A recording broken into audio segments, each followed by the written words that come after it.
চল্লিশের দশকের ধাঁধা কি ফ্রেমে ফিট করতে পারো? এটি 1929 সালে প্রকাশিত একটি ধাঁধা। আপনি দেখতে পাচ্ছেন যে 30টি ফিট করা ইতিমধ্যেই খুব কঠিন। চল্লিশের দশকের ধাঁধা কিভাবে ফিট করা যায়? কিছুক্ষণ চেষ্টা করার পরে আপনি তাদের পুনর্বিন্যাস করার চেষ্টা করতে পারেন।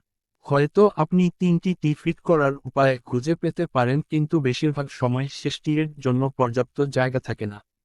কারণটি সহজ। যখন আমরা ফ্রেমের প্রান্তে টি রাখি তখন আপনি দেখতে পাবেন যে উভয় পাশে প্রচুর জায়গা নষ্ট হয়। আপনাকে অবশ্যই স্থানটি আরও যুক্তিসঙ্গতভাবে ব্যবহার করার উপায় খুঁজে বের করতে হবে। তাহলে সমাধান কি? ধাঁধাটির একটি অত্যন্ত সন্তোষজনক সমাধান রয়েছে যা আমাদের বাক্সের বাইরে চিন্তা করতে বাধ্য করে। যদি প্রান্তের কাছাকাছি রাখলে অনেক জায়গা নষ্ট হয়। আপনাকে যা করতে হবে তা হলো একটি কোণে এটি স্থাপন করা।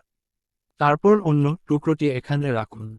এখন ফ্রেমে এখনও অনেক জায়গা বাকি আছে, দেখুন আপনি তৃতীয় টুকরোটি ফিট করতে পারেন কিনা। পরবর্তী স্থানে চতুর্থ টুকরোটি এখানে সবকিছু নিখুঁতভাবে ফিট করে। আপনি কি এই ধাঁধাটি পছন্দ করেন?